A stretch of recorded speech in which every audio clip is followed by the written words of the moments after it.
अस्सलाम वालेकुम वरहमतुल्लाहि वबरकातुहू औज़ु बिल्लाहि मिनश शैतानिर रजीम बिस्मिल्लाहिर रहमानिर रहीम वलक़द खलक़नल इंसाना व नअलमु मा तुवस्विसु बिही नफ्सुहु व नहनु अक़रबु इलैहि मिन हब्लिल वरीद इज़ यतलक्कल मुतलक्कियानि अनिल यमीनि व अनिश शिमालि क़यीद मा यल्फ़िज़ु मिन क़ौलिन इल्ला लदैहि रक़ीबुन अतीद व जाअत सकरतुल मौति बिल हक़्क़ ज़ालिका मा कुन्त मिन्हु तहीद व नुफ़िख़ फ़िस्सूर ज़ालिका यौमुल वईद वजात कुल्लु नफ्सुन माहा सायुकुं व शहीद रब्बि इश्रह ली सदरी वयस्सिर ली अमरी वहलुल उक़्दतम मिन लिसानी यफ़क़हू क़ौली रब्बि ज़िदनी इल्मा सुब्हानका లా ఇల్మ లనా ఇల్లా మా అల్లమ్తనా ఇన్నక అంతల్ అలీముల్ హకీం.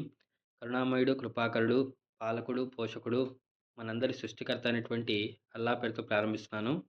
మిత్రులారా, మీ ముందు పఠించినటువంటి ఆయతులు ఏదైతే ఉన్నాయో సూరతుల్ కాఫ్ సూరా నెంబర్ 50 ఆయతులు 16 నుండి 21 వరకు.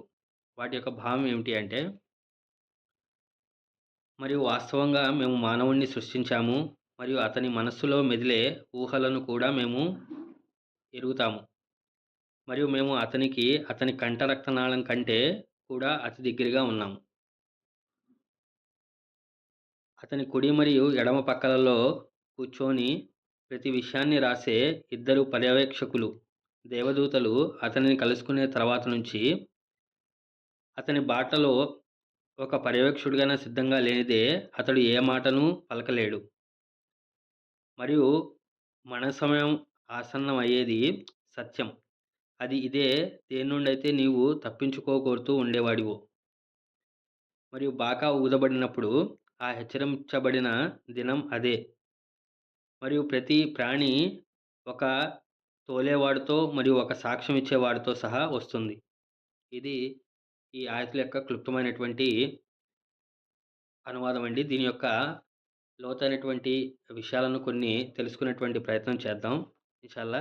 గత వారం క్లాస్లో మనం ఏమిటి అంటే సూరతుల్ కాఫ్ యొక్క రెండవ భాగంలో ఏదైతే సృష్టికర్త అయినటువంటి అల్లా పైన ఆకాశం యొక్క సౌందర్యాన్ని మరియు ఆకాశం యొక్క ఉద్దేశం, భూమి ఆకాశాల యొక్క సౌందర్యం, భూమి ఆకాశాల యొక్క ఉద్దేశం మాట్లాడి, దాని తర్వాత దాని యొక్క పర్పస్ మాట్లాడిన తర్వాత పూర్వపు జాతుల వారి ఎవరెవరైతే ఈ దైవ సందేశాన్ని విస్మరించి దాన్ని అబద్ధం అని చెప్పేసి విస్మరించారో అలాంటి వారికి సమూలంగా నాశనం చేయబడ్డారు. వాళ్ళ యొక్క పరిస్థితిని నువ్వు గమనించలేదా అని చెప్పేసి అక్కడ చెప్పడం జరిగిందనమాట.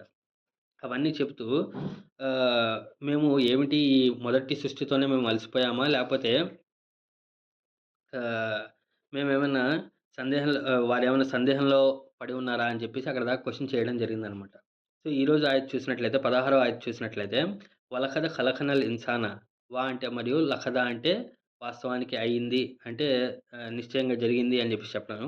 ఖలఖనల్ ఇన్సానా, ఖలఖన అంటే మేము సృష్టించాము, అల్ ఇన్సానా అంటే మానవుణ్ణి, ఎవరైతే మాటిమాటికి మర్చిపోతూ ఉంటాడో అనే అర్థం వస్తుంది. ఇన్సాన్ అనేటువంటి పదం నసు అనేటువంటి పదం నుండి వస్తుంది కాబట్టి ఎవరైతే మాటిమాటికి మర్చిపోతూ ఉంటాడో అలాంటి వాడిని మేము తయారు చేశాము.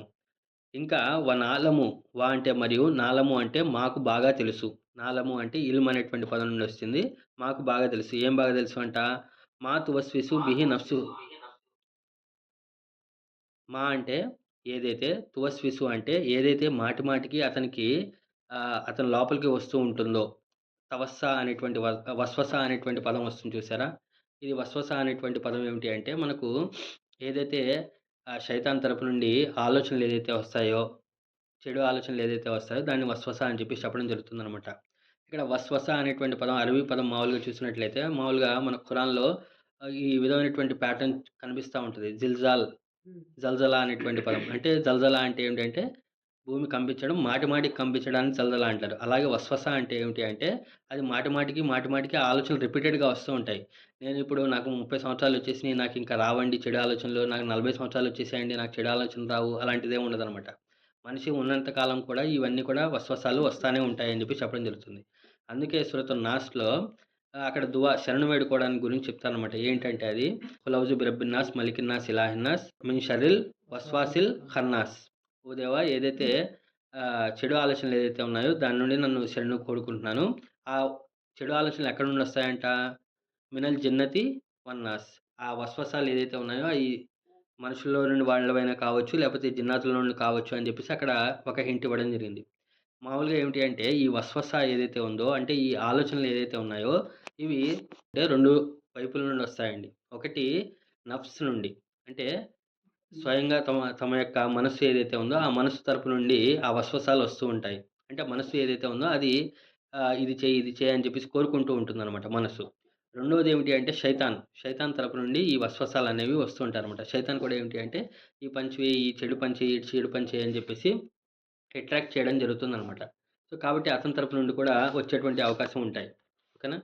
అంటే ఈ వస్వస ఏదైతే ఉన్నాయో ముఖ్యంగా 2 అస్తిత్వాల నుండి వస్తాయండి. ఒకటి నఫ్స్ నుండి, రెండోది షైతాన్ నుండి. అందుకే ఈ రెండిటి గురించే అక్కడ శరణు వేడుకోమని చెప్పేసి చెప్తుందనమాట. ఇదే విషయాన్ని మనం సూర యూసుఫ్‌లో చూసినట్లయితే 12వ సూర 53వ ఆయతులో చూసినట్లయితే ఇన్నన్ నఫ్సల్ అమ్మారత బిస్సూయి. నిశ్చయంగా మనస్సు ఏదైతే ఉందో అది చెడు గురించి ఎక్కువగా ఆజ్ఞాపిస్తూ ఉంటుంది అని చెప్పేసి అక్కడ చెప్పడం జరుగుతుందనమాట. ఓకేనా? ఇంకా చూసినట్లయితే ఈ నఫ్స్ అనేటువంటి పదానికి నఫ్స్ ఇది వస్తుంది గదా! ఇప్పుడు నఫ్స్ అనేటువంటి పదం మా తువస్విసు బిహి నఫ్సుహు. అంటే ఇక్కడ మీ మనస్సులో కదిలేటువంటి ఆలోచనలు ఏదైతే ఉన్నాయో, అవన్నీ కూడా మాకు తెలుసు అని జెప్పేసి అక్కడ సృష్టికర్త అయినటువంటి అల్లా చెప్తున్నాడు. వలఖద్ ఖలఖనల్ ఇన్సాన వనఅలము మా తువస్విసు బిహి నఫ్సుహు. మీ మనస్సులో మెదిలేటువంటి ఆలోచనలు ఏదైతే ఉన్నాయో, ఆ ఆలోచనలన్నీ కూడా మాకు తెలుసు అని జెప్పేసి చెప్పడం జరుగుతుందనమాట. ఇప్పుడు నఫ్స్ అనేటువంటి పదానికి మనం మామూలుగా అర్థం తీసుకుంటే, నఫ్స్ అనేటువంటి పదానికి చాలా విస్తృతమైనటువంటి అర్థాలున్నాయి. ఇది కొంచెం తెలుసుకోవాలి అంటే కొంచెం ఆహ్, కొన్ని విషయాలు మనం దీని పక్కన కూడా ఉన్నటువంటి విషయాలు మాట్లాడుకోవాలంటే, ఇప్పుడు నఫ్స్ అనేటువంటి పదానికి ఆలోచిస్తే ఏంటంటే, నఫ్స్ అనేటువంటి పదం తనఫ్ఫస్ అనేటువంటి పదం నుండి వస్తుంది. తనఫ్ఫస్ అంటే ఏమిటి అంటే, ఏదైతే శ్వాస తీసుకోవడం ఏదైతే ఉందో, ఆ శ్వాస తీసుకోవడాన్ని, ఊపిరి తీసుకొని వదలటాన్ని ఏదైతే ఉందో దాన్ని తనఫ్ఫుస్ అంటారనమాట. ఆ పదం నుండి నఫ్స్ వచ్చిందనమాట. నఫ్స్ అనేటువంటి పదం. ఇంకా నఫ్స్ అనేటువంటి పదానికి ఇంకా మామూలుగా మోడర్న్ అర్థాలు తీసుకుంటే, ఏదైతే హ్యూమన్ పర్సనాలిటీ ఏదైతే ఉందో, దాన్ని నఫ్స్ అని జెప్పి చెప్పొచ్చు. లేకపోతే హ్యూమన్ సైకాలజీ ఏదైతే ఉందో దాన్ని నఫ్స్. ఈ నఫ్స్ అనేటువంటి పదం నుండే నఫ్సియాత్ సైకాలజీ అనేటువంటి పదం వస్తుంది. ఇంకా మనిషి యొక్క అహం ఏదైతే ఉందో, అహం అంటారు గదా! ఆ అహాన్ని కూడా కొన్ని కొన్ని డిక్షనరీల్లో దాన్ని కూడా నఫ్స్ అని జెప్పేసి చెప్పడం జరుగుతుందనమాట. ఇంకా ఏమిటి అంటే నఫ్స్ అంటే ఇంకా మామూలుగా డీటెయిల్‌గా అర్థం చేసుకోవాలి అంటే, మనిషి యొక్క అస్తిత్వం ఏమిటి? లేకపోతే మనిషి యొక్క స్వయం ఏంటి అనేది మొత్తం తెలిపేదే నఫ్స్ అని చెప్పేసి చెప్పడం జరుగుతుందనమాట. అందుకే ఖురాన్‌లో కూడా స్వయంగా అల్లా గురించే నఫ్స్ అనేటువంటి పదాన్ని వాడాడనమాట. ఏం మాట్లాడతాడంటే అక్కడ మూడవ సూర ఆల్ ఇమ్రాన్ 27 ఆయత్‌లో వయుహజ్జిరుకుముల్లాహు నఫ్సహు అంటాడు. అల్లా తన యొక్క స్వయం గురించి మిమ్మల్ని హెచ్చరిస్తున్నాడు అని జెప్పి చెప్తాడనమాట. వయుహజ్జిరుకుముల్లాహు నఫ్సహు. ఆయన యొక్క అస్తిత్వం గురించి మిమ్మల్ని వార్న్ చేస్తున్నాడు. మిమ్మల్ని హెచ్చరిస్తున్నాడు అని జెప్పి చెప్తాడనమాట. అంటే ఇక్కడ నఫ్స్ అనేటువంటి పదానికి అర్థం ఏమిటంటే అస్తిత్వం లేపోతే స్వయంగా అతను మొత్తం ఏదైతే ఉందో దాన్ని నఫ్స్ అని జెప్పేసి చెప్పడం జరుగుతుందనమాట. ఈసా అలైహిస్సలాం వారు అక్కడ అల్లాతో అక్కడ పైన సంభాషణ జరిగేటప్పుడు మాట్లాడతారనమాట. 5వ సూర 116వ ఆయతలో ఏం చెప్తారంటే, "తాలము మాఫీ నఫ్సి వలా యాలము ఫీ నఫ్సిక." నా హృదయంలో ఏదైతే ఉందో అది నీకు బాగా తెలుసు. నీ మనసులో ఏదైతే ఉందో అది నాకు తెలీదు అని జెప్పేసి అక్కడ చెప్పడం జరుగుతుందనమాట. అక్కడ సంభాషణ గురించి. అంటే నఫ్స్ అంటే ఏంటంటే లోపల మెదిలేటువంటి ఆలోచనలు లేపోతే లోపల ఇదేదైతే ఉందో ఆ మొత్తం గురించి నీకు తెలుసు అని జెప్పి చెప్తారనమాట. సో, ఇదంతా కూడా ఎందుకు చెప్పడం జరుగుతుంది అంటే, సృష్టికర్త అయినటువంటి అల్లా చాలా దగ్గరగా ఉన్నాడు. మన యొక్క లోపల ఆలోచనలు ఏదైతే ఉన్నాయో, ఆ ఆలోచనలు సైతం ఆయనకి తెలుసు. అంతా కూడా మేము మదిలో మెదిలేటువంటి అన్ని ఆలోచనలు నాకు తెలుసు అని జెప్పేసి ఇక్కడ చెప్పడం జరుగుతుందనమాట. ఇంకా ఇదే విషయాన్ని ఇక్కడ చూసినట్లయితే నఫ్స్ అనేటువంటి పాటతో రూహ్ అనేటువంటి ఒక పదం కూడా ఉంటుందనమాట. రూహ్. రూహ్ అంటే ఏమిటి అంటే ఆత్మ. రూహ్ అంటే ఆత్మ. అంటే మొత్తంగా ఇక్కడ 3 పదాలుంటాయండి. ఒకటి నఫ్స్ అనేటువంటి ఒక పదము, దాని తర్వాత రూహ్ అనేటువంటి పదము, మూడోది కల్బ్ అనేటువంటి ఒక పదం. ఈ నఫ్స్ అనేటువంటి పదం ఏమిటి అంటే, ఎప్పుడు కూడా నఫ్స్ ఏదైతే మనస్సు ఏదైతే ఉందో, ఆ మనస్సు అనేది ఇహలోకపు కాంక్షలు లేపోతే మెటీరియల్ థింగ్స్ ఏవైతే ఉన్నాయో, అది ఎక్కువగా కోరుతూ ఉంటదనమాట. కోరికలు, నాకిది కావాలి, నాకది కావాలి అనేటువంటి విషయాలన్నీ కూడా ఎక్కువగా అడుగుతూ ఉంటుంది. దానికి సాదృశ్యంగా ఏమిటంటే నఫ్స్ అనేటువంటి పదం శ్వాస నుండి వచ్చామంటారు గదా! శ్వాస ఎప్పుడు కూడా ఏం తీసుకుంటాం? తీసుకున్నప్పుడు లోపల తీసుకుంటాం. ఈ నఫ్స్ కూడా ఏమిటి అంటే, ఈ మనసు కూడా ఏమిటి అంటే, అన్నీ నాకు కావాలి, అన్నీ నాకు కావాలి, నాకు కావాలి అని జెప్పేసి తీసుకుంటూ ఉంటుందనమాట. తీసుకునేటువంటి గుణం ఏదైతే ఉందో అది ఆ మనసులో అలా వస్తుందనమాట. ఓకేనా?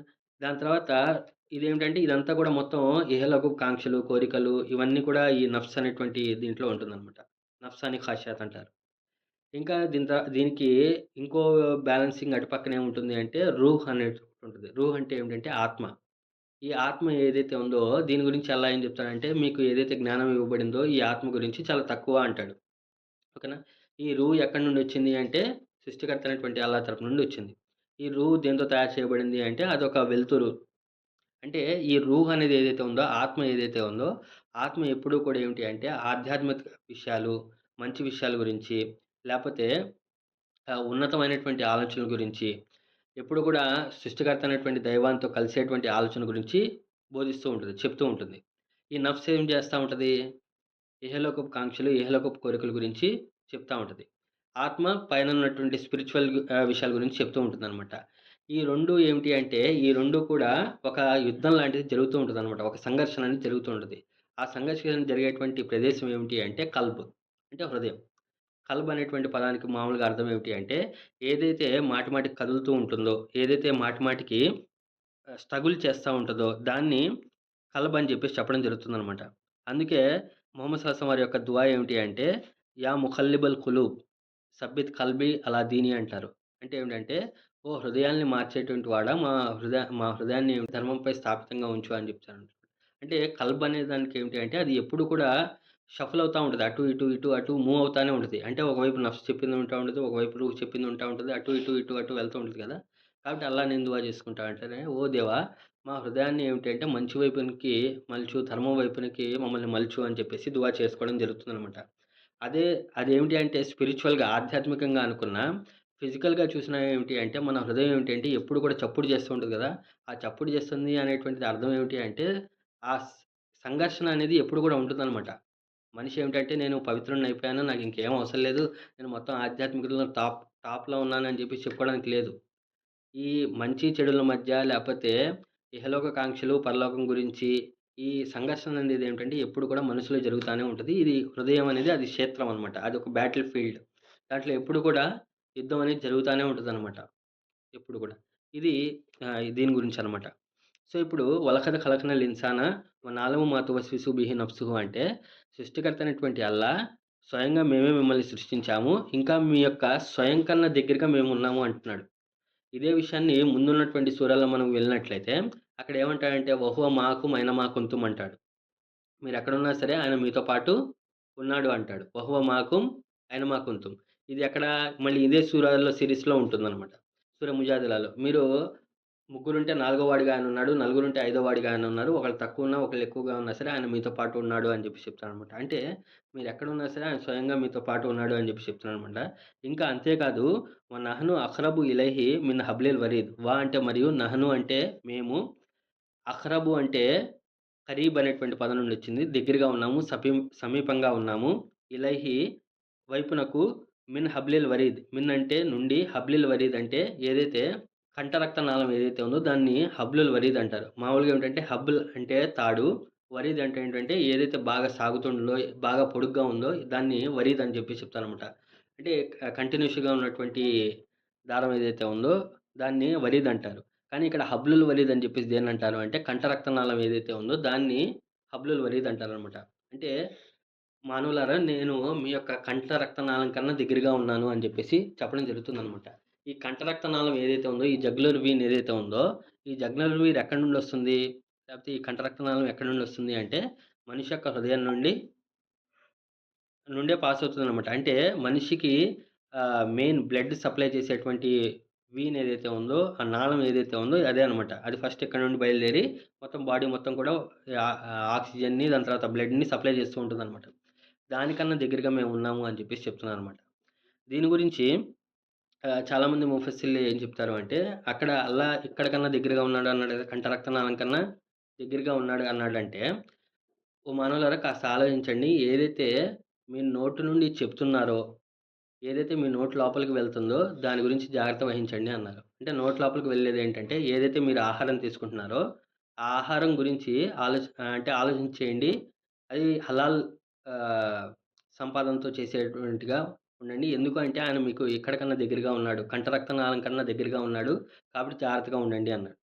రెండోది మీ నోటి నుండి ఏదైతే బయటకొస్తుందో అంటే ఏదైతే మీరు మాట్లాడుతున్నారో, ఆ మాట్లాడే దాని గురించి కూడా జాగ్రత్త వహించండి. ఎందుకు అంటే అల్లా స్వయంగా దీనికన్నా దగ్గరగా ఉన్నాడు అని జెప్పేసి చెప్పడం జరుగుతుందనమాట. కంఠ రక్తనాళం కన్నా దగ్గరగా ఉన్నాడు. ఇది ఎవరు చెప్పారంటే ఇబ్నే ఖయ్యిమ్ రహమతుల్లాహి అలైహి వారు ఈ విషయాలు చెప్పారనమాట. ఏదైతే మీ నోటి లోపలికి వెళ్తుందో ఆహారము, ఏదైతే మీ బయటొస్తున్న మాట దాని పట్ల జాగ్రత్త వహించండి. ఎందుకు అంటే ఆయన మీకు యొక్క కంఠ రక్తనాళం కన్నా దగ్గరగా ఉన్నాడు అని జెప్పేసి చెప్పడం జరుగుతుందనమాట. ఇజ్ యతలక్కల్ ముతలక్కియాని అనిల్ యమీని వ అనిష్ షిమాలి ఖయీద్. ఇజ్ అంటే ఎప్పుడైతే యత యతలక్కల్ ముతలక్కియాన్ అంటే ఎవరైతే కలుసుకునే వాళ్ళు కలుసుకుంటూ ఉంటారో, అనిల్ యమీని వ అనిష్ షిమాలి కుడివైపున మరియు ఎడమ వైపున ఖయీద్ మరియు వారు కూర్చొని ఉంటారు.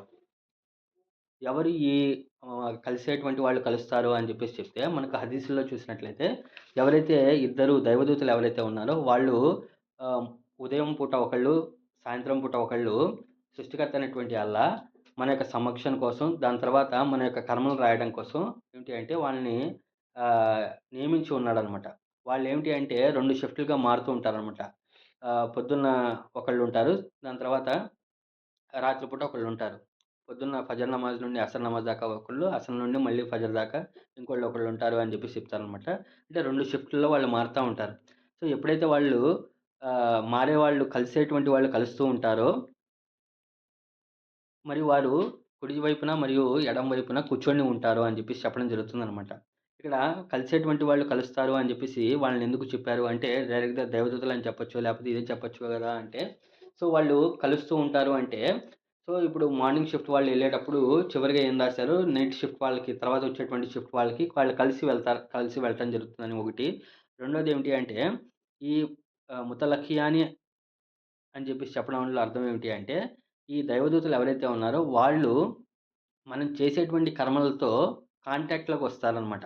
అంటే మనం చేసేటువంటి కర్మలు ఏదైతే ఉన్నాయో, ఆ కర్మల్ని వాళ్ళు చూస్తూ ఉంటారు. వాటిని కాంటాక్ట్‌లో ఉంటారు కాబట్టి మన యొక్క మంచి, చెడు కర్మలకు వాళ్ళు మీట్ అవుతారు. కలుస్తారు అని జెప్పేసి అర్థం అనమాట. ఓకేనా? ఒకటి దైవదూతలతో కలవటం ఒకటి. రెండోది ఈ దైవదూతలు మనం చేసేటువంటి కర్మలతో కల కాంటాక్ట్‌లోకి రావటం అనమాట. ముతలక్ అనేటువంటి పదం. ఎక్కడ అంటే అనిల్ యమీను, అనిల్ షిమాలి. ఒకళ్ళు కుడివైపున, రెండోది ఎడమ వైపున. సో, ఈ కుడివైపున, ఎడమ వైపున గురించి చెప్తే, సో, కుడివైపు ఉన్నటువంటి వాళ్ళు ఎవరైతే ఉన్నారో వాళ్ళు మంచి పనులు ఏదైతే చేస్తా ఉంటారో, ఆ మంచి పనులు రాస్తూ ఉంటారు. ఎడమ వైపు ఉన్నటువంటి దైవదూతలు ఎవరైతే ఉన్నారో వాళ్ళు ఏదైతే చెడు పని చేశారో అది దాని గురించి రాస్తూ ఉంటారు అని జెప్పేసి చెప్పడం జరుగుతుందనమాట. సో, వీళ్ళెందుకు అంటే ఇప్పుడు వీళ్ళ యొక్క అవసరం ఏమిటి అంటే అల్లాహకు లేదు. అల్లాకు ఏమిటి అంటే, వీళ్ళుంటేనే పని జరుగుతది. లేపోతే వీళ్ళుంటేనే ఆహ్, ఈళ్ళ రికార్డొస్తది అని జెప్పేసి కాదు. అల్లా ఏమిటి అంటే, ఈ కుడివైపు ఉన్నటువంటి వాళ్ళు, ఎడమవైపు ఉన్నటువంటి వాళ్ళకన్నా దగ్గరగా ఉన్నాడని ఆల్రెడీ చెప్పేసాడు. ముందు ఆయతలో ఏమిటి అంటే, మీ లోపల ఏం జరుగుతుందో అది నాకు తెలుసు. మీ యొక్క కంఠరక్త నాళం కన్నా నేను దగ్గరగా ఉన్నాను అని జెప్పేసి చెప్పేసాడు. కానీ ఈళ్ళేమిటి అంటే ఫ్యూచర్‌లో మన రికార్డ్‌ని మనకు చూపించడం కోసం మనం నమ్మం కదా! దానికోసం ఏమిటి అంటే వీళ్ళు రికార్డ్ చేయడం జరుగుతుందనమాట. ఇంకా వీళ్ళ గురించి ఇంకా మామూలుగా చెప్పినట్లయితే యుర్సిలు అలైకుం హఫజా అనేటువంటి ఒక ఆయత్ కూడా ఉంటుందనమాట. దీని తర్వాత ఇది ఎప్పుడు వచ్చింది అంటే ఈ కూర్చున్నటువంటి వాళ్ళు కూర్చుంటారు. అనిల్ యమీని వానిష్ షిమాలి అని చెప్పి చెప్తే దీనికన్నా ముందు వచ్చినటువంటి ఆయత్ ఏమిటి అంటే యుర్సిలు అలైకుమా హఫజా. అల్లా ఏమిటి అంటే మీ కొరకు దైవదూతలను మిమ్మల్ని సంరక్షించేటువంటి దైవదూతలను నియమించి ఉన్నాడు అని చెప్పేసి చెప్పారనమాట. దాని తర్వాత ఈ ఆయత్ అవతరించిందనమాట. మిమ్మల్ని సంరక్షించేటువంటి దైవదూతలు అవతరిస్తారు అంటే, అక్కడ 2 సంరక్షించడానికి 2 ఉంటాయన్నమాట. ఒకటేమిటి అంటే, మనం చేసేటువంటి కర్మలు ఏదైతే ఉన్నాయో, అది సంరక్షించేటువంటి వాళ్ళు అర్థమైందా? యుర్సలు అలైకుమా హఫజా. హఫజా అనేటువంటి పదం, హఫీజ్ అనేటువంటి పదం చూసుకుంటే, ఈ సూరా స్టార్టింగ్‌లో మీ యొక్క ప్రతి కర్మను మేము రికార్డ్ చేస్తున్నాం అని చెప్పేసి ఒకటి చెప్పాడు గదా! అంటే కర్మలను రికార్డ్ దాచిపెట్టేటువంటి వాళ్ళు, సంరక్షించేటువంటి దైవదూతలు అని చెప్పేసి ఒకటి అర్థము. రెండోది ఏమిటి అంటే, యుర్సలు అలైకుమా హఫజా అంటే ఏమిటి అంటే, మనం రోడ్డు మీద వెళ్తున్నాము, లేపోతే పొద్దున నుండి సాయంత్రం వరకు మనకు అనేక రకాలైనటువంటి యాక్సిడెంట్స్ గాని, లేపోతే అనుకోకుండా జరిగేటువంటి ప్రమాదాల నుండి కాపాడడానికి ఏమిటి అంటే, దైవదూతలను నియమించున్నాడనమాట. వాళ్ళేమిటి అంటే, మనకు ఏ విధమైనటువంటి ఆపద రాకుండా వాళ్ళు కాపాడుతూ ఉంటారు. ఒకసారి మనం రోడ్డు మీద వెళ్తూ ఉంటాము. సడెన్‌గా జస్ట్ ఫ్రాక్షన్ ఆఫ్ సెకండ్స్‌లో ఏమిటి అంటే, మనకు పెద్ద యాక్సిడెంట్ అనేది తప్పిపోతూ ఉంటుందనమాట. అలాంటి సందర్భాల్లో ఏమిటంటే ఈ దైవదూతలు ఎవరైతే ఉన్నారో వాళ్ళు కాపాడుతూ ఉంటారు అని చెప్పేసి చెప్పడం జరుగుతుందనమాట. ఓకేనా. ఇక్కడ ఖయీద్ అనేటువంటి పదం చూసినట్లయితే ఖయీద్ అనేటువంటి పదము ఏదైతే కూర్చొని ఉండటం ఏదైతే ఉందో దాన్ని ఖయీద్ అని చెప్పేసి చెప్పడం జరుగుతుందనమాట. ఖయీద్ అంటే ఏమిటి అంటే కూర్చోవడంలో ఏదైనా ఒక విషయం కోసం వెయిట్ చేస్తూ, నిరీక్షిస్తూ కూర్చోవడాన్ని ఏదైతే ఉందో దాన్ని ఖయీద్ అని చెప్పేసి చెప్తారనమాట. మామూలుగా కూర్చోవడానికి జల్సా, జులూస్ అనేటువంటి పదం కూడా వస్తుందనమాట. జల్సా లేదా జులూస్ ఏదైతే ఉందో అది కేవలం కొంచెం సేపం కోసమే. జస్ట్ కూర్చొని లెగటం. మనం 2 సజ్జాల మధ్యలో కూర్చోడాన్ని జల్సా అంటాం గదా! దాన్ని జల్సా అంటారనమాట. ఇక్కడ జల్సా అనేటువంటి పదం రాకుండా ఏ పదం వచ్చింది? ఖయీద్ అనేటువంటి పదం వచ్చిందనమాట. ఖయీద్ అనేటువంటి పదం ఏంటంటే ఎవరినైనా కొట్టడం కోసం పక్కనే దాక్కొని వెయిట్ చేస్తూ కూర్చుంటారు చూసారా? దాన్ని ఖయీద్ అని జెప్పేసి చెప్తారనమాట. అంటే దేనికోసమైనా వెయిట్ చేస్తూ ఉండటం ఏదైతే ఉందో దాన్ని ఖయీద్ అని జెప్పేసి చెప్తారనమాట. ఓకేనా? సో, ఇలాగా దైవదూతలు ఇద్దరు కూడా కూర్చొని ఉంటారనమాట. ఎందుకు కూర్చొని ఉంటారంటే, సో, ఇతను ఏం చేస్తాడా? ఇది రాహేద్దామా అని జెప్పేసి చేస్తూ ఉంటారనమాట. దీని గురించి ఇంకా ఎక్కువ మంది ముఫస్సిర్లు ఇంకా ఏం చెప్పారు అంటే, మంచి పని చేసినప్పుడు కుడి చేతి వైపు ఉన్నటువంటి దైవదూత ఎవరైతే ఉన్నారో ఆయన వెంటనే రాసేస్తాడంట. రాసేస్తారని చెప్పి చెప్పారు. దీని యొక్క హదీస్ సయ్యా, జైఫా అనేది మనకు తెలీదు. రెండోది చెడు పని చేసేటప్పుడు ఏమిటి అంటే, చెడు పని చేసినప్పుడు ఆ దైవదూత ఆహ్, రాసే ముందు ఏమిటి అంటే, పక్కన ఉన్నటువంటి కుడి చేతి వైపు ఉన్నటువంటి దేవదూత ఏమిటి అంటే, అతన్ని కొంతసేపు వేచి ఉండండి. ఒకవేళ దీని తర్వాత ఇతను తౌబా చేస్తాడేమో, లేకపోతే దీని తర్వాత ఏమైనా మంచి పని చేస్తాడేమో, లేకపోతే దీని తర్వాత ఇతను అస్తగఫిరుల్లా చెప్తాడేమో, కొంతసేపు వేచి ఉండండి అని చెప్పేసి చెప్తాడంట. కొంత గంటలు కొంత టైం గడిచిన తర్వాత ఒకవేళ అతను ఏమి యాక్షన్ తీసుకోకపోతే, అంటే మనిషి ఏమి చేయకపోతే ఏమిటి అంటే, అతను చేసినటువంటి పొరపాటు ఏదైతే ఉందో, తప్పు ఏదైతే ఉందో, చెడు ఏదైతే ఉందో, ఆ చెడు అతను రాయటం జరుగుతుంది అని చెప్పేసి చెప్తారనమాట. ఇది సహీహ్ హదీస్ కాదు. సహీహ్ హదీసా? జైఫ్ హదీసా? అనేది మనకు తెలీదు గానీ, ఈ విధంగా గూడా జరుగుతుంది అని జెప్పేసి చెప్పడం జరుగుతుందనమాట. అంటే ఈ కుడి చేతి వైపు ఉన్నటువంటి వాళ్ళు, ఎడమ చేతి వైపు ఉన్నటువంటి వాళ్ళేమిటంటే, వాళ్ళు ఏదైతే కర్మలేదైతే ఉన్నాయో, ఆ కర్మలన్నీ కూడా వాళ్ళు రికార్డ్ చేస్తూ ఉంటారనమాట. ఓకేనా? దాని తర్వాత 18వ ఆయత చూసినట్లయితే, వీళ్ళు చేసేటువంటి పని ఏమిటి? ఎంత క్షుణ్ణంగా చేస్తారు అంటే, మా యల్ఫిజు మిన్ ఖౌలిన్ ఇల్లా లదైహి రకీబున్ అతీద్. మా అంటే అస్సలు కాదు. ఎల్ఫిజు అంటే లఫ్జ్ అనేటువంటి పదం నుండి వచ్చిందనమాట. లఫ్జ్ అనేటువంటి పదం ఏంటంటే నోటి నుండి మాట రావటం ఏదైతే ఉందో, లేపోతే ఏదైనా ఒక శబ్దము, లేపోతే ఏదైనా ఒక పదం మా యల్ఫిజు ఏ ఏ పదం కూడా బయటికి రాదు. మిన్ ఖౌలిన్ మాటలో నుండి అంటే పూర్తి మాట కూడా కాదు. మిన్ ఖౌలిన్ అని జెప్పేసి చెప్పడం జరుగుతుందనమాట. మిన్ ఖౌలిన్ అంటే ఏంటంటే ఒక మాటలో సగం మాట. మాటలో ఒక భాగాన్ని ఏదైతే ఉందో దాన్ని మిన్ ఖౌలిన్ అంటారు. పూర్తి మాట కూడా గాదు. మాటలో ఒక పదమైనా సరే అతను పలకలేడు. ఇల్లా లదైహి రకీబున్ అతీద్. ఇల్లా అంటే కానీ, లదైహి అంటే అతనిపై ఉంటాడు. రకీబున్ అతీద్. రకీబ్ అంటే ఏమిటి అంటే నిత్యం ఉండేటువంటి పర్యవేక్షకుడు. లేపోతే రకీబ్ అనేటువంటి పదం రహబా అనేటువంటి పదం నుండి వచ్చిందనమాట. రహబా అంటే ఏమిటి అంటే మెడ అని ఏదైతే ఉందో దాన్ని రహబా అంటారు. మనకు ఖురాన్‌లో ఫక్కు రకబతిన్ అని చెప్పేసి అంటారు. అంటే మెడను విడిపించేటువంటి వారంట. ఈ రకీబ్ అనేటువంటి పదం ఏమిటంటే మెడ నుండి వస్తుందనమాట. ఇదివరకు పూర్వకాలంలో ఏమిటి అంటే ఎవరైనా తప్పు చేస్తున్నారు, లేపోతే వాళ్ళని శిక్షించాలి అనుకుంటే ఏంటంటే వాళ్ళ మెడకి పట్టీలు కట్టేసేవాళ్ళు. ఈరోజు చేతికి బేడీలేస్తున్నారు. ఇదివరకు మెడకి బేడీలు వేసేవాళ్ళు. అలాగే గొర్రెల కాపర్లు ఎవరైతే ఉన్నారో వాళ్ళు కూడా ఏం చేస్తారు అంటే ఏదైనా గొర్రె గాని లేదా గొర్రె పిల్ల గాని మాట వినలేదనుకోండి దాన్ని మెడ పట్టుకొని పక్కకు లాగుతారనమాట. మనం ఇళ్ళల్లో కూడా చూస్తుంటాం. పిల్లలు అల్లరి చేస్తున్నప్పుడు ఏమిటి అంటే వాళ్ళని బజార్‌లో తిరుగుతున్నప్పుడు ఏంటంటే చేయబట్టిన వాళ్ళు రావట్లేదంటే వాళ్ళని ఇంకా మెడ పట్టేసుకున్నామంటే వాళ్ళు ఎటు కదలకుండా ఉంటారనమాట. రకీబ్ అనేటువంటి పదం ఏంటి అంటే ఒక కాపరిలాగా ఒక ఆహ్, గట్టిగా పట్టుకోవడం ఏదైతే ఉందో దాన్ని రకీబ్ అని చెప్పేసి చెప్పడం జరుగుతుందనమాట. అతీద్ అనేటువంటి పదం చూసినట్లయితే, అతీద్ ఏంటి అంటే దాంట్లో ఎలాంటి ఆహ్, సందేహం లేదు. దాంట్లో ఎలాంటి కాంప్రమైజ్ లేకుండా, ఎలాంటి వెసులుబాటు లేకుండా ఏంటి అంటే ఆహ్, టఫ్‌గా వాళ్ళనేంటంటే చాలా కఠినంగా పట్టుకోవడం ఏదైతే ఉందో, ఆ కఠినంగా పట్టుకోవడం జరుగుతుంది అంటున్నారనమాట. అంటే ఈ 2 దైవదూతలు ఏదైతే ఉన్నాయో, ఆ 2 దైవదూతలు, ఆ ఇద్దరు దైవదూతలు ఎవరైతే ఉన్నారో వాళ్ళు అతను మాట్లాడేటువంటి ఏ మాటైనా సరే, మాటలో ఏ మాట కూడా బయటికి రాదు. వాళ్ళిద్దరూ అక్కడ రాయంది, లేపోతే వాళ్ళిద్దరూ దాన్ని పట్టుకుంది అని జెప్పేసి చెప్పడం జరుగుతుందనమాట. మా యల్ఫిజు మిన్ ఖౌలిన్ ఇల్లా లదైహి రకీబున్ అతీద్. ఇప్పుడు అల్లాహు అక్బర్, అల్లా అని చెప్పినప్పుడే ఆల్రెడీ ఆళ్ళు రాసేస్తారనమాట. ఇంకా అల్లాహు అక్బర్ పూర్తి కూడా కాలేదు. అది కూడా రికార్డ్ అయిపోతూ ఉంటుందని చెప్పేసి చెప్పడం జరుగుతుందనమాట. ఇది చూసి అక్కడ పరలోకంలో మనిషి అంటాడంట, రకీబున్ అతీద్ అని చెప్పేసి చెప్పారు కదా! ఓ అల్లా ఏంటి నువ్వు ఈ విషయాన్ని కూడా రాసేసావా? ఈ విషయాన్ని కూడా నాతో పాటున్నావు. ఈ విషయాన్ని కూడా నువ్వు గమనించావా?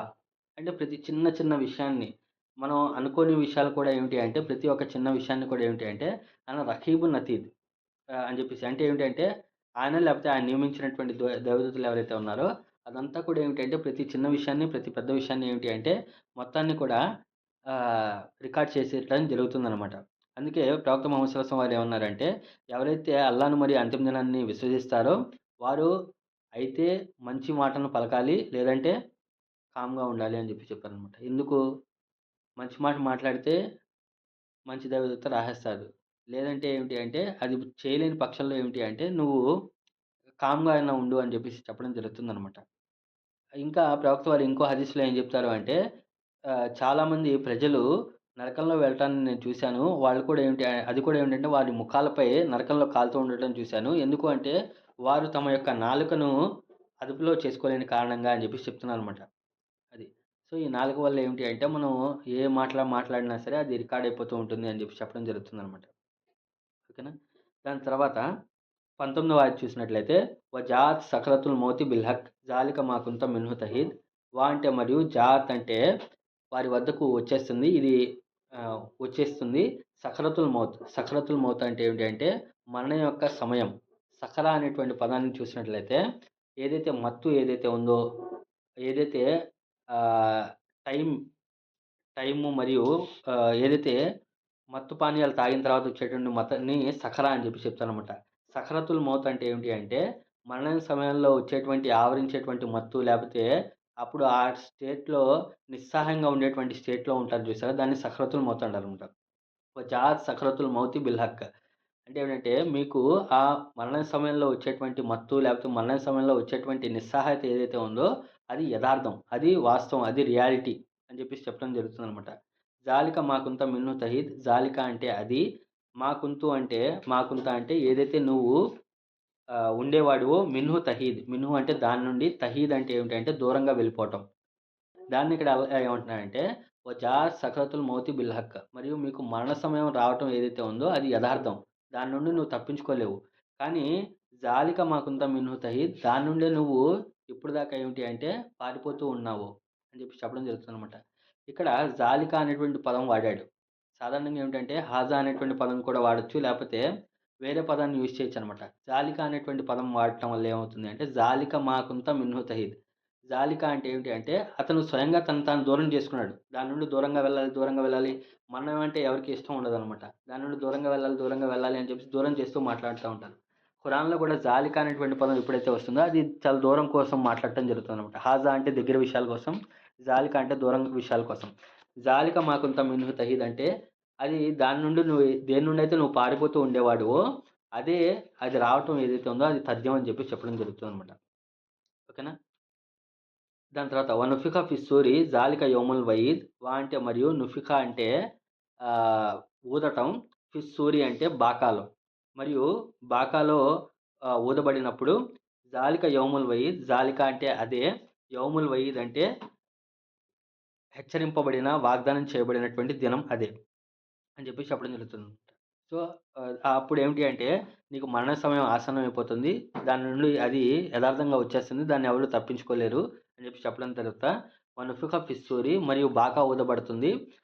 జాలిక యౌముల్ వయీద్ మరియు అదే నీకు హెచ్చరించబడినటువంటి దినం అని చెప్పి చెప్తున్నాననమాట. ఇక్కడ బాకా ఊదబడినటువంటి దినం అంటే, ఇక్కడ ఖురాన్‌లో ఏంటంటే 2 తీర్పు దినం రోజు 2 సార్లు బాకా ఊదబడుతుంది అని జెప్పి చెప్తారనమాట. మొదటిసారి బాకా ఊదబడినప్పుడు ఏమిటి అంటే, భూమి పైన ఇంకా ఎవరైతే ప్రాణులు మిగిలి ఉన్నారో వాళ్ళందరూ కూడా చనిపోవడం జరుగుతుంది మొదటిసారి బాకా ఊదినప్పుడు. రెండోసారి బాగా ఊదినప్పుడు ఏమిటి అంటే, ఈ చనిపోయినటువంటి వాళ్ళు ఎవరైతే ఉన్నారో ఆదం అలైహిస్సలాం వారి దగ్గర నుండి తీర్పు దినం దాకా ఎవరైతే పుట్టారో, గతించిన వాళ్ళందరూ కూడా ఏంటంటే మళ్ళీ తిరిగి లేపబడతారు. ఇక్కడ వనఫిఖ ఫిస్సూరి జాలిక యౌముల్ వయీద్ అంటే ఏంటంటే, ఇది రెండోసారి బాకా ఊదబడినటువంటి విషయాన్ని చెప్పడం జరుగుతుందనమాట. సో, ఆ రోజు అందరూ కూడా తిరిగి లేపబడతారు. అదే నీకు హెచ్చరింపబడినటువంటి దినం అని చెప్పేసి చెప్తున్నాననమాట. దాని తర్వాత వజాత్ కుల్లు నఫ్సిన్ మాహా సాయకుం వ షహీద్. 21వ ఆయతు. అంటే మరియు జాత్ అంటే పాటుగా వస్తారు. కుల్లు నఫ్సిన్ అంటే ప్రతి ప్రాణితో పాటు. ప్రతి పా ప్రతి ప్రాణితో పాటు వస్తారు. ఎవరొస్తారంట? మాహా వారితో పాటు సాయకుం వ షహీద్. సాయక్ అంటే ఏమిటి అంటే ఎస్కార్ట్‌గా వచ్చేటువంటి వాళ్ళు, తోడుగా వచ్చేటువంటి వాళ్ళని సాయక్ అంటారనమాట. అంటే ఫర్ ఎగ్జాంపుల్ ఎక్కడైనా ఒక పెద్ద వాళ్ళు మినిస్టర్‌లు గాని, లేపోతే ఎవరన్నా పెద్దవాళ్ళు వెళ్ళేటప్పుడు వాళ్ళ ఎనకాల ఏమిటంటే ఒకళ్ళు తోడుగా వెళ్తూ ఉంటారనమాట. సాయక్ అంటారు. ఎస్కార్ట్ చేసేటువంటి వాళ్ళు. తోలేవాడు సాయక్ అంటే ఏమిటి అంటే ఇప్పుడు గొర్రెలను తోలేవాడు ఒకడుంటాడు గదా! ఆ తోలేవాడు సాయక్. షహీద్ అంటే మరియు షహీద్ అంటే ఏమిటి అంటే సాక్షి. ప్రతి వాడితో పాటు ఏమిటి అంటే ఒక తోలేవాడు మరియు ఒక సాక్షి తప్పనిసరిగా ఉంటారు అని జెప్పి చెప్తారనమాట. ఓకేనా? ఇది ఎక్కడ జరుగుతుంది అంటే తీర్పు దినం రోజు. ఇప్పుడు ఈరోజు ఎక్కడి నుండి స్టార్ట్ అయింది అంటే, మరియు అల్లాకు అల్లా ఏం చెప్తున్నాడంటే, "వలకద్ ఖలక్నల్ ఇన్సాన" మేమే మానవుడిని సృష్టించినటువంటి వాళ్ళము. మరియు అతని స్వయంగా లోపల ఉన్నటువంటి విషయాలు ఏదైతే ఉన్నాయో అవన్నీ కూడా మాకు తెలుసు. మేము అతని కంఠ రక్తనాళం కన్నా దగ్గరగా ఉన్నాము అన్నాడు. దాని తర్వాత కుడివైపు ఒకళ్ళు, ఎడమవైపు ఒకళ్ళు దైవదూత ఉన్నారు అని చెప్పేసి చెప్పడం జరుగుతుంది. వాళ్ళందరూ కూడా మీ నోట్లో నుండి ఏ ఒక్క పదం రాకముందే దాన్ని అంతట కూడా వాళ్ళు రికార్డ్ చేస్తూ ఉన్నారు అని చెప్పేసి చెప్పడం జరిగింది. దాని తర్వాత ఏంటంటే మరణ సమయం రావటం ఏదైతే ఉందో అది తథ్యం. అది వాస్తవం, యదార్థం అని చెప్పేసి చెప్పారనమాట. దాని తర్వాత ఇక్కడ చనిపోయిన తర్వాత మళ్ళీ తిరిగి లేపబడడం ఏదైతే ఉందో అది కూడా జరిగిపోతుంది. ఆ జరిగిపోయిన తర్వాత ఏం జరుగుతుంది అంటే, మిమ్మల్ని అందరిని కూడా తీసుకెళ్ళడానికి ప్రతి ఒక్క ప్రాణితో పాటు ఇద్దరొస్తారంట. ప్రతి ఒక్కరితో పాటు ఒక తోలేవాడు, ఒక సాక్షి వస్తాడు అని చెప్పి చెప్తారనమాట. ఈ తోలేవాడెవరు మరియు సాక్షి ఎవరు అని చెప్పేసి చెప్తే, చాలామంది ముఫస్సిర్లు ఏం చెప్తారు అంటే దీని ముందు ఆయతలో ఏమిటి అంటే, ఇద్దరు దైవదూతలుంటారు. ఒకళ్ళు కుడి వైపున, ఒకళ్ళు ఎడమ వైపున ఉంటారు అని జెప్పి చెప్తారు కదా! ఈ కుడివైపు, ఎడమ వైపు ఉండేటువంటి దైవదూతలు ఎవరైతే ఉన్నారో, వాళ్ళకి మనం చనిపోయిన తర్వాత, తిరిగి లేపబడిన తర్వాత అక్కడ వాళ్ళకి ఈ జాబ్ ఏదైతే ఉందో ఇది అయిపోయింది గదా! ఇక్కడ మన కర్మలు రాసేటువంటి పని అయిపోయింది గదా! అక్కడికి వెళ్ళిన తర్వాత కొత్త రోల్ వస్తుందనమాట. కొత్త డెజిగ్నేషన్ వస్తది. అదేమిటి అంటే సాయిఖ్ వ షహీద్. అంటే ఏమిటంటే, అక్కడ ఒకవేళ మంచి చేసినటువంటి వాడు ఉన్నాడనుకోండి, మంచి చేసిన వాడికి ఏమిటి అంటే ఒకళ్ళు సాయిక్ అవుతాడు. ఒకడు షహీద్ అవుతాడనమాట. సాయిక్ అంటే ఏంటంటే, "రండి సార్ మీరు చాలా మంచి పనులు చేశారు. ఇహలోకంలో మీరు చేసినటువంటి పనులకు గాను మీకిక్కడ ఆతిథ్యం చేయబడుతుంది" అని చెప్పి చెప్తాననమాట. ఈ సాహికు అనేటువంటి పదం ఖురాన్‌లో కొత్త పదం ఏమి కాదు. 39వ సూరాలో చూసినట్లయితే సూరతు జుమర్‌లో "వసీకల్లజీన కఫరు ఇజా జహన్నమ సువరా వసీకల్లజీన ఆమను" అని చెప్పేసి చెప్పడం జరుగుతుందనమాట. ఇలల్ జన్నతి జుమరా అని చెప్పి చెప్తాననమాట. అంటే నరకవాసులకి నరకం వైపునికి తీసుకెళ్ళడానికి కొంతమంది తోలేవాళ్ళుంటారు అని చెప్పి చెప్తారనమాట. మరియు స్వర్గవాసులకి స్వర్గం వైపు తీసుకెళ్ళడానికి వస్తారు అని చెప్పి చెప్తారనమాట. ఆతిథ్యం ఇవ్వటానికి ముందుండేటువంటి వాళ్ళు. అక్కడ వసీకల్లజీన కఫరు, వసీకల్లజీన ఆమను అని చెప్పి చెప్తారనమాట. ఈ వసీకే ఇక్కడ కూడా వస్తారనమాట. అతనేమిటి అంటే మంచి చేసినటువంటి వాళ్ళెవరైతే ఉన్నారో వాళ్ళని ముందు నుండి తీసుకెళ్ళి, "సార్ ఇది సార్ మీరు చేసినటువంటి మంచి పనులు ఏదైతే ఉన్నాయో, మీరు మంచి పనులు చేసినటువంటి దానికి గాను మీకు ఈ స్వర్గం అనేది లభిస్తుంది. మీరు ఈ విధంగా రండి, ఈ దారి నుండి రండి" అని చెప్పేసి దగ్గరుండి తీసుకువెళ్తూ ఉంటారనమాట. తీసుకెళ్ళి మళ్ళీ మనం మంచి పనులు చేశామా లేదా అని జెప్పేసి ఒకటి సాక్షి ఉండాలి గదా! ఆ సాక్షి గూడా పక్కనే ఉంటాడనమాట. అతను ఎవరు అంటే ఈ ఎడమ చేతి వైపు అప్పటిదాకా ఖాళీగా కూర్చొని ఉంటాడు గదా! ఒక మంచివాడి గురించి చెప్తున్నాను. సో, ఎడమ చేతి వాడు ఏంటంటే పాపాలు తక్కువ రాసుంటాడు గదా! అతను ఆ రోజు అవునండి ఇతనే బాగా రాసాడు. కుడి చేతి వైపే బాగా రాసాడు. మీరు మంచి పనులు చాలా ఎక్కువ చేశారు. దానికి సాక్షిగా ఉన్నాం అని చెప్పేసి వీళ్ళిద్దరూ స్వర్గం వైపుకి తీసుకువెళ్తారంట. మళ్ళీ ఎవరైతే చెడు పనులు చేసినటువంటి వాళ్ళెవరైతే ఉన్నారో, చెడు వైపు పనులు చేసినటువంటి వాళ్ళని ఎలా తీసుకువెళ్తారు? అతను సాఫ్ట్‌గా ఎళ్తాడా? ఎళ్ళడు. అతనేమిటి అంటే వాడికి సాయిక్ ఎలా ఉంటాడు అంటే అతన్ని కొడుతూ, అతన్ని దూషిస్తూ, అతన్నేమిటి అంటే ఈడ్చుకుంటూ వెళ్తూ "వజాత్ కుల్లు నఫ్సిన్ మాహా సాయికుం వ షహీద్" అని చెప్పేసి చెప్పారు గదా! ఆహ్, అతన్నేమిటంటే ఎవరైతే చెడు పని చేశారో అతన్నేమిటి అంటే సాయిక్ ఎలా ఉంటాడు అంటే అతనికి చాలా దారుణంగా ఏమిటి అంటే కొడుతూ, తిడుతూ వాళ్ళనేమిటి అంటే లాక్కొని తీసుకెళ్తూ ఉంటారనమాట.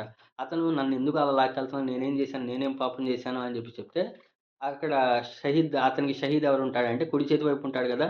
"అరె బాబు! నువ్వు చాలా దారుణాలు చేశావు.